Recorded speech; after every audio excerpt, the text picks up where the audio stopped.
Hello everyone. My name is Vet. I am a disciple of the Buddhist school Qigong practice Falun Gong, also known as Falun Dafa. It is an ancient cultivation method, rooted in the Buddha school that helps people improve both health and morality. Falun Gong consists of 5 gentle exercises and guides practitioners to cultivate their character according to the principles of truthfulness, compassion, forbearance. Falun Gong was first introduced to the public in 1992 in China by Master Li Hongzhi. Today, the practice has been spread to over 140 countries around the world. All Falun Gong practitioners across the globe recognize only one master, and that is Master Li Hongzhi. Therefore, no matter who guides you in the practice, you must always cross-check with Master's videos and the 5 exercise instruction videos taught by Master himself. Our online class provides full access to Master's teachings and videos, so you can study on your own. If you're interested, please contact our group's fan page. The channel's information is listed at the end of this video. New learners should obtain 2 main books early on: Zhuan Falun and Falun Gong. Zhuan Falun is the primary scripture for cultivation in Falun Gong, while Falun Gong contains Master's essential explanations of the 5 exercises. In this video, I will guide you through the practice, starting slowly and gradually increasing speed. Just patiently follow each movement as I demonstrate. Note, as a beginner, you don't need to concentrate too much on memorizing each movement right away, as it can lead to mental fatigue. My method is to have you watch the video and practice along with it. Through repeated practice, you will naturally remember all the movements of the 5 exercises. Typically, new practitioners need about a month and a half to memorize all the movements. If it takes 2 or even 3 months for some people, that's completely fine. The most important thing is to perform each movement correctly as guided and remember the key points I've mentioned. In this video, I will teach you the 5th exercise, called Reinforcing Supernatural Powers. The training course includes a total of 7 videos that guide you through the exercises.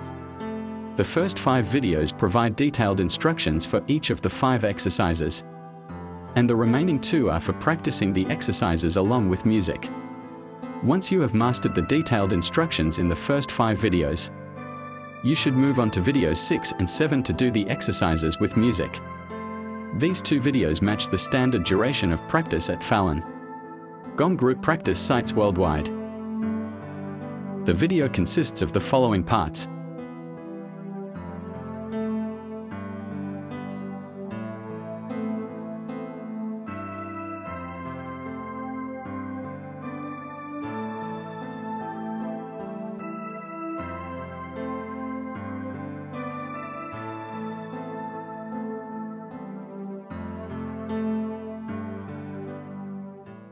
After listening to Master's teaching, I understood that reinforcing supernatural powers is a static cultivation exercise.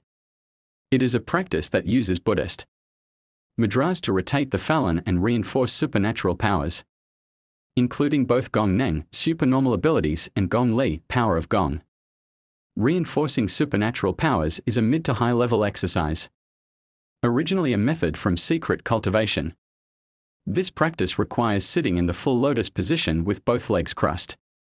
If new learners cannot sit in full lotus yet, they may begin with the half lotus position. However, the goal is to eventually achieve the full lotus. While practicing, energy circulates powerfully, and the energy field outside the body becomes very strong. The longer you can sit in meditation, the better. The duration can be adjusted based on your level of Gong. The longer the duration, the stronger the intensity, and the faster Gong is emitted. During the exercise, do not think about anything. There should be no thoughts. One achieves tranquility through stillness. However, the main consciousness must remain aware that one is doing the exercise. Sit in the full lotus or half lotus position. Keep your back straight and your neck upright. Slightly tuck in your lower jaw. Place the tongue against the upper palate. Keep the teeth slightly apart and the lips and mouth gently closed. Relax your whole body, relaxed but not sluggish. Gently close your eyes. Maintain a compassionate mind and a peaceful thought. Form the mudra with both hands and rest them in front of the lower abdomen. Gradually enter into tranquility. From the hand position forming the mudra, slowly raise both hands. Do not open the mudra. When your hands reach in front of the forehead, rotate both palms to face upward. From the top of the head, move both hands in a small circle forward. Note, do not raise your hands too high above your head. When both hands move forward, all 10 fingertips point forward, palms face upward.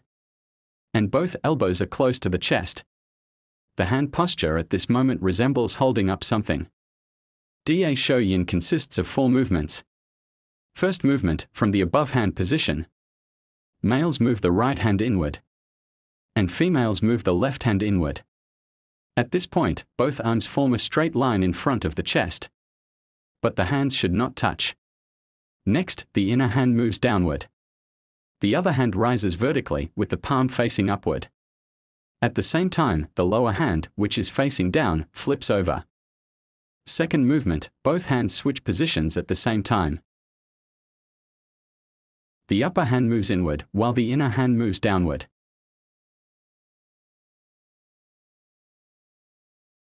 Both hands, previously facing down, flip over simultaneously. When the hands move downward, the arms should extend straight forward. The arms and the body form a 30-degree angle. In both the first and second movements, the upper hand, when flipped over, should look like it's supporting something, not standing vertically. The hand position of the first and second movements is the same. But the sequence of flipping the hands is different. In Master's video, in the first movement, the upper hand opens first just like how we do it. Then the lower hand turns over and opens. In the second movement, both hands turn over first, then open at the same time. This is where the confusion lies. Since the third and fourth movements are very simple and similar, they will be taught later. The most challenging part of Da Shou Yin is the first and second movements. As long as you master these 2 movements, you will be able to perform all 4. Now, let's practice together. The first and second movements of Da Shou Yin. Until you master them, we will begin the practice from this hand position. Let all 10 fingers point forward, with the palms facing upward, and both elbows brought close to the chest. At this moment, the hand posture resembles holding up something. First movement, from the above hand position. Males move the right hand inward, and females move the left hand inward. At this point, both arms form a straight line in front of the chest. But the hands should not touch. Next, the inner hand moves downward. The other hand rises vertically with the palm facing upward. At the same time, the lower hand, which is facing down, flips over. Second movement, both hands switch positions at the same time. The upper hand moves inward, while the inner hand moves downward.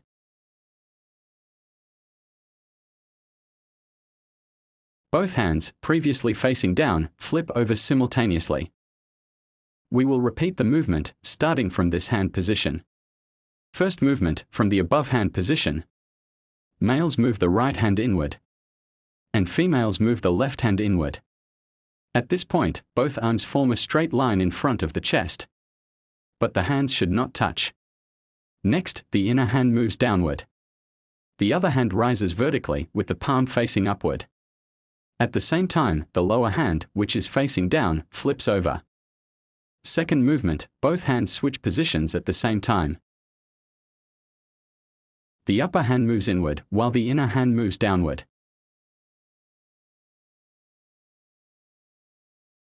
Both hands, previously facing down, flip over simultaneously. After you have become proficient in the first and second movements, you can then proceed to practice the fourth movement, striking with palm mudra. We will still begin the practice from this hand position. Your 10 fingers point forward. Palms face upward and both elbows are drawn close to the chest. At this moment, the hand position, first movement, from the raised position. Men move the right hand inward, women the left. The inner hand lowers. The other stands upright, palm up. The lower hand turns upward at the same time. Second movement, both hands switch positions together. The top hand moves inward, the inner hand lowers. Both palms turn upward. Third movement, hands switch together. Top hand moves in, inner hand lowers. Top palm turns forward. Fourth movement, hands switch together. Top hand moves in, inner hand lowers. Top palm turns forward. To perform the great hand gestures gracefully, you first need to master the 4 fundamental movements before proceeding to this section. From the position of forming the mudra, slowly raise both hands without opening the mudra. When the hands reach the front of the forehead, rotate the palms upward. From the top of the head, make a small forward arc with both hands. Note, do not raise the hands higher than the top of the head. As the hands move forward, the 10 fingertips point outward, the palms face upward, and the elbows are close to the chest. First movement, from the raised position. Men move the right hand inward, women the left. The inner hand lowers. The other stands upright, palm up. The lower hand turns upward at the same time. Second movement, both hands switch positions together. The top hand moves inward, the inner hand lowers. Both palms turn upward. Third movement, hands switch together. Top hand moves in, inner hand lowers. Top palm turns forward. Fourth movement, hands switch together. Top hand moves in, inner hand lowers. Top palm turns forward. After completing the 4 movements of Da Shou Yin, the section titled Strengthening the Power of Gong begins. This part includes 3 movements. The first movement, both hands move simultaneously. The upper hand moves inward to form a straight line in front of the chest. Then both hands stretch outward to the sides, with the palms facing downward. The arms are positioned at half the body's height and parallel to the face. While practicing with music, hold this position for 10 minutes without moving. The second movement, after 10 minutes, there will be a command from Master. Move both hands at the same time. Males raise the left hand. Females raise the right hand. The upper arm should be at shoulder level. The palms face each other. Hold this position still for 10 minutes. The third movement, after another 10 minutes and upon hearing the command from Master, rotate the upper hand forward in a half circle and lower it to the lower abdomen. While the lower hand slowly moves upward, the palms turn down as the hands switch positions. The upper arm remains at shoulder level. The palms face each other. Hold this position without moving for 10 minutes. After 10 minutes, there will be another command from Master. The upper hand moves in a half circle forward, and then lowers below the other hand to form the seal. At this point, all movements of the 5th exercise have been completed. You will now enter a meditative state. But the main consciousness must remain aware that you are doing the exercise. The required duration is as long as possible. Do as much as you can. By this stage, you will have been sitting for 30 minutes. In parks, practitioners usually sit in this meditative state for another 30 minutes, totaling 1 hour for the entire exercise. Beginners should try to sit for at least 30 minutes. To finish the practice, simply bring your hands together in Hesha, and the exercise is complete. This is the only exercise that I recommend you to memorize the movements as early as possible. That way, when performing the Da Shou Yin movement, your execution will look better. Please remember that I am just a Falun Gong disciple, serving as a bridge to help you connect with Dafa. Therefore, during your practice, you should also refer to the book, The Great Consummation Way of Falun Dafa, and the instructional video for the 5 exercises by Master. Otherwise, your movements may gradually become incorrect. In addition, I would like to share something very important.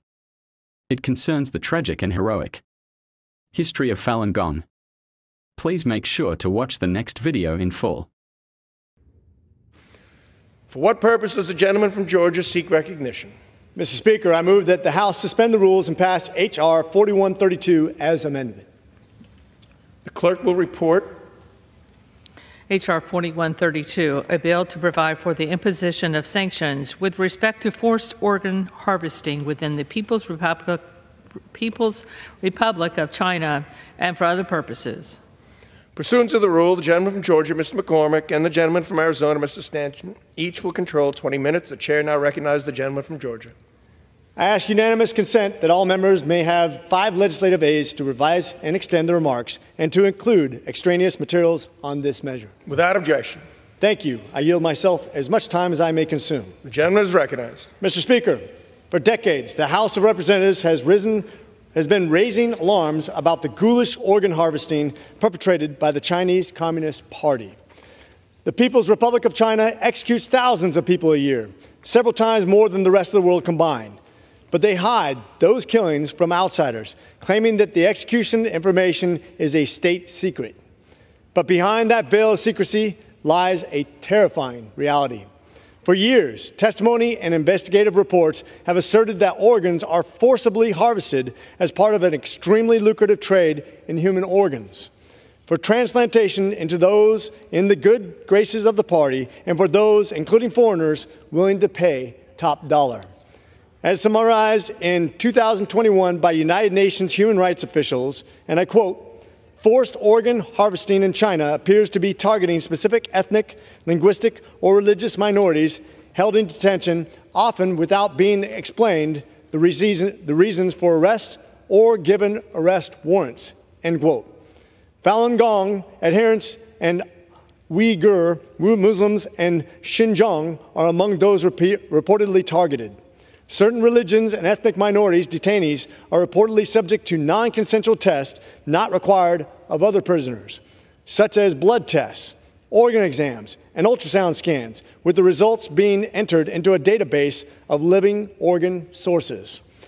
These depraved CCP abuses must stop. This bill before us today requires the identification and sanctioning of those involved in China's involuntary organ harvesting. I want to thank the gentleman from Pennsylvania, Mr. Perry, and his bipartisan co-sponsors for introducing this legislation. I also commend Chairman McCall and Ranking Member Meeks for marking it up and getting it to the floor. I urge my colleagues to support this bill and reserve the balance of my time. Gentleman reserves. From Arizona is recognized. Mr. Speaker, I rise in strong support of H.R. 4132, and I yield myself as much time as I may consume. Gentleman is recognized. H.R. 4132 imposes sanctions on individuals who knowingly and directly engaged in or facilitated the involuntary harvesting of organs within the People's Republic of China. The State Department's 2023 country reports on human rights practices highlight that the government of the PRC has been accused of forcibly harvesting organs from prisoners of conscience, including religious and spiritual adherents. The illegal harvesting of organs is not only a violation of human rights, but also an assault on human dignity. Imagine the terror and despair of those who are imprisoned for their beliefs, only to have their organs forcibly taken from them. These individuals are subjected to unimaginable suffering, their most basic rights stripped away, their bodies violated in the most grotesque manner. This is not just a statistic or a distant issue. These are real people, people with families, with dreams, who endure unbelievable pain and fear. The House has already spoken on this issue by passing Mr. Smith's Stop Forced Organ Harvesting Act in March. Today, we have another opportunity to take a stand against this inhumane practice. By supporting H.R. 4132, we are sending a clear message that the United States will not tolerate such egregious violations of human rights. This bill ensures that those who knowingly and directly engaged in or facilitated forced organ harvesting face significant sanctions. We don't know a lot about this crime of forced organ harvesting, but the report required in this bill will give us a better understanding of the scope of the problem so that we may address it in a targeted way. We cannot remain silent in the face of such cruelty. We must stand up for the victims, show them that they are not forgotten, and hold the perpetrators accountable. It is our moral duty to act, to protect the vulnerable, and to uphold human dignity. Therefore, I encourage my colleagues to support this bill, and I reserve the balance of my time. The gentleman reserves. The gentleman from Georgia is recognized. Mr. Speaker, I yield 4 minutes to the gentleman from Pennsylvania, Mr. Perry, the author of this bill. I thank my friend, the gentleman from Georgia, for the time, and I thank my colleagues for their support of the bill. It's amazing, and it's very frightening that in 2024 we're having this discussion on the floor of the House of Representatives. But since the early 1990s, the Falun Gong has been targeted by the Chinese Communist Party. Now, Falun Gong is a spiritual practice of mind and body in which adherents follow the core principles of truth, compassion, and tolerance. In 1999, the Chinese Communist Party estimated that 70 to 100 million people were practicing Falun Gong, the equivalent of 5 to 7% of the Chinese population today. Mr. Speaker, Falun Gong's popularity quickly initiated violent persecution, including illegal detentions, forced labor, torture, and yes, forced organ harvesting, a form of mass murder. This is something out of 30s and Joseph Mengele, but it's happening today. On July 20th, 1999, the Chinese Communist Party detained hundreds of thousands of Falun Gong practitioners and banned any further practice of their religion, of this religion. Since this date, the Chinese Communist Party has continued to escalate its systemic and systematic oppression against Falun Gong practitioners. On March 1st of 2020, the Independent Tribunal into Forced Organ Harvesting from Prisoners of Conscience in China found there to be an incomprehensible gap between the number of transplant operations carried out in the PRC in comparison to the number of eligible registered donors. What does that mean? That means in China, if you've got the money, there is no waiting list for you to get an organ. Go anywhere else in the civilized world and find that. What would that mean? Well, that means there's a ready, Mr. Speaker, there's a ready supply of these organs, because there is. Now, their report concluded that forced organ harvesting has been committed for years throughout China on a significant scale, and that Falun Gong practitioners have been and probably are the main source of organs for forced organ harvesting. In the U.S., many of those working in organ transplantation and those who benefit from transplantation systems are likely unaware. They just don't know of China's illegal practices. Through its repressive control of information, the CCP has created the infrastructure and resources needed to persecute millions of its own citizens. Not only Falun Gong practitioners, but also Uyghurs, Tibetans, Christians, and any other Chinese Communist Party, any others the Chinese Communist Party chooses to target. This bill is the first binding commitment by Congress to take strong legal action against the persecution and forced organ harvesting of Falun Gong, making Falun Gong the centerpiece of legislation, an action long overdue after 25 years. The Falun Gong Protection Act imposes sanctions on those who participate in or facilitate the forced harvesting of organs in China. This bill directs the Secretary of State to determine whether the CCP's persecution of Falun Gong constitutes crimes against humanity or genocide, alongside a required report on the CCP's organ transplant policies and practices. The Communist Party of China doesn't want us to see. They're not going to, when you take a trip to China and see all the wonderful things and the wonderful people there, they're not going to invite you to see this. It's going to take us looking. It's going to take us focusing on it. Additionally, H.R. 4132 makes it U.S. policy to avoid any cooperation with the PRC in the illicit organ transplant issue and industry. With that, my friend from Georgia, I yield the balance of my time and urge adoption of this bill, and thank my friends on both sides of the aisle for their support. Gentleman yields. Gentleman is recognized. I reserve the remainder of my time. Right to close. Gentleman reserves. Gentleman from Arizona is recognized. Mr. Speaker, I have no further requests for time, and I'm prepared to close if the other side has no further speakers. The gentleman is recognized. I yield myself as much time as I may consume for the purpose of closing. The gentleman is recognized. Mr. Speaker, by supporting H.R. 4132, we are sending a clear message that the United States will sanction those who knowingly and directly engaged in or facilitated the involuntary harvesting of organs within the People's Republic of China. This legislation sheds light on and condemns this horrific practice and holds to account those responsible. I hope my colleagues will join me in supporting this important bill, and I yield back the balance of my time. Gentleman yields. Gentleman from Georgia is recognized. Mr. Speaker, in closing, the idea that a member of a religious minority could be targeted and killed so that their organs could be harvested is worthy of a horror movie. It violates the basic tenets of our God-given rights. But that is allegedly what the Chinese Communist Party has been doing for years. This bill before us today will impose visa and property blocking sanctions against those responsible for such atrocities. It deserves our unanimous support. I yield back the balance of my time. The gentleman yields. The question is, will the House suspend the rules and pass the bill H.R. 4132 as amended? Those in favor say aye. Those opposed, no. In the opinion of the chair, 2/3 being the affirmative, the rules are suspended, the bill is passed, and without objection, the motion to reconsider is laid on the table. The Trump administration affirming its commitment to defending religious freedom around the globe, meeting with survivors of religious persecution, and announcing a new international body to help millions of people suffering for their faith. When Yu Huazhang told President Trump about the death of a Falun Gong practitioner, one day after being released from a Chinese prison, the president shook his head with a solemn expression. This is the first time this nation's leader met with a member of one of the most severely persecuted spiritual groups in China. Tens of millions of Falun Gong practitioners face the threat of torture and imprisonment every single day in mainland China. The president affirmed the U.S. position on defending religious freedom. In America, we've always understood that our rights come from God, not from government. It's really an honor to be with you, and I will stand side by side with you forever.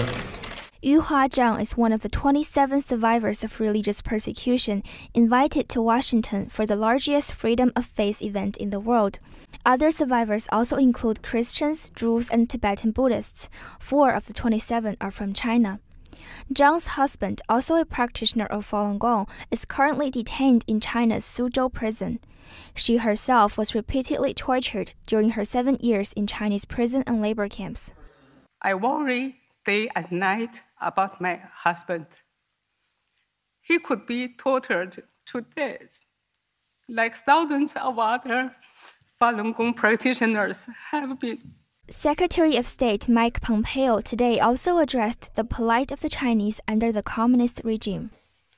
In September of last year, Chun Waixia, a member of the Falun Gong, was sentenced to 3.5 years in prison simply for practicing his faith. In China is home to one of the worst human rights crises of our time. It is truly the stain of the century.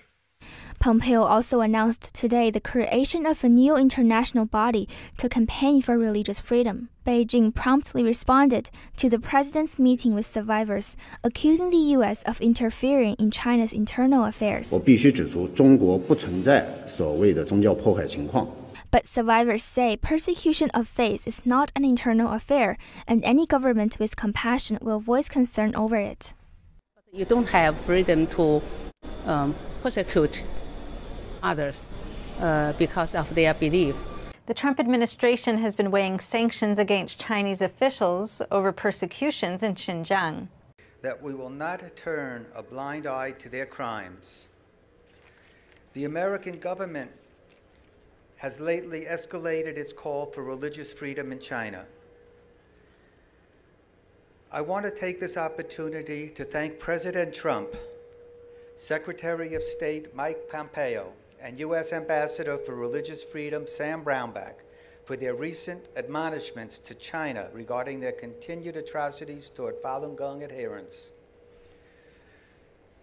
Yesterday, President Trump met with a Falun Gong practitioner, along with other survivors of religious persecution.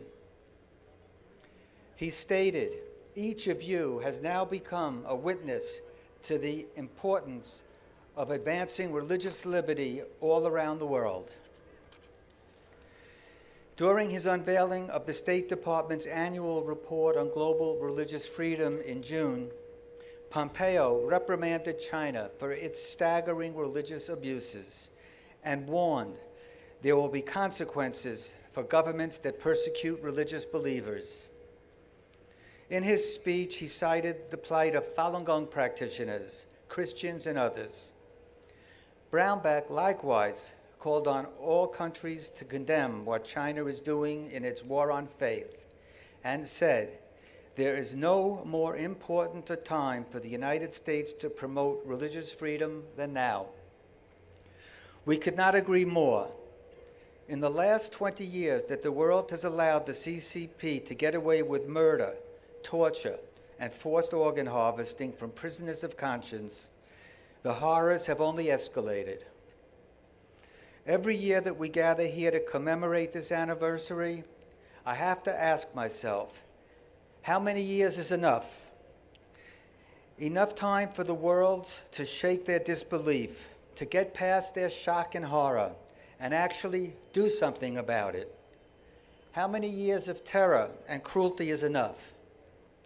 Thankfully, due to the hard work of tireless advocates in many fields, we are bringing these crucial issues to greater attention. Today's headlines are filled with news about concentration camps, testimony about forced organ harvesting, and Hong Kong and Taiwan's fight for freedom and rule of law. With so many people turning a critical eye towards China, the time is nigh for the CCP. We want to encourage everyone to continue their good work and let more people see communism for what it truly is. We call on Western governments, organizations, and individuals to support Falun Gong's freedom of belief. These atrocities are a test of our conscience. When the world is rid of this toxic ideology, we will see a period of true peace and prosperity. Today is also the day we announce the winner of our second annual Human Rights Award. Friends of Falun Gong began this tradition last year to recognize the work of groups and individuals whose work has been instrumental in peacefully resisting the persecution. This year, I am pleased to announce ETAC as our honoree. ETAC, or the International Coalition to End Transplant Abuse in China, is a charity who works internationally on ending forced organ harvesting in China. This year, they helped organize a People's Tribunal to hear testimony about the issue. For those of you unfamiliar with People's Tribunals, it is a format that provides a robust international legal analysis, but has no power to prosecute. That effort, called the China Tribunal, took place in London and concluded last month. 15 Falun Gong practitioners from all over the world traveled to the UK to share what they experienced while being imprisoned in China, including blood typing and unusual medical exams meant to determine their organs' suitability for transplant use. A couple of dozen experts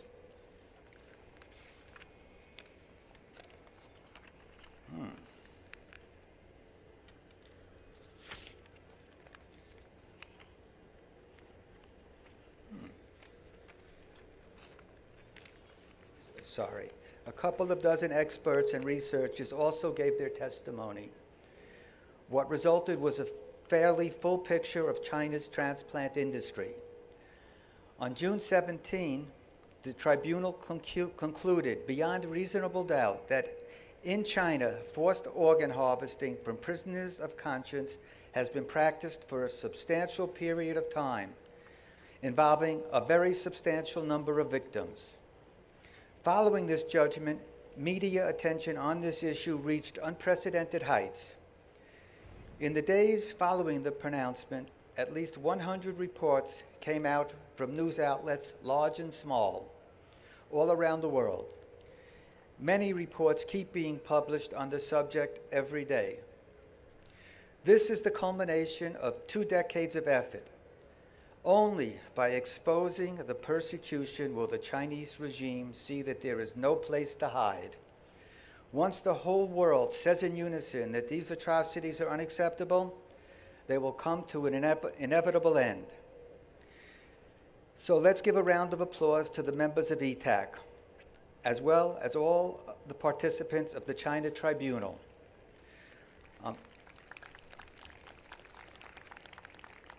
On behalf of Friends of Falun Gong everywhere, thank you for your work.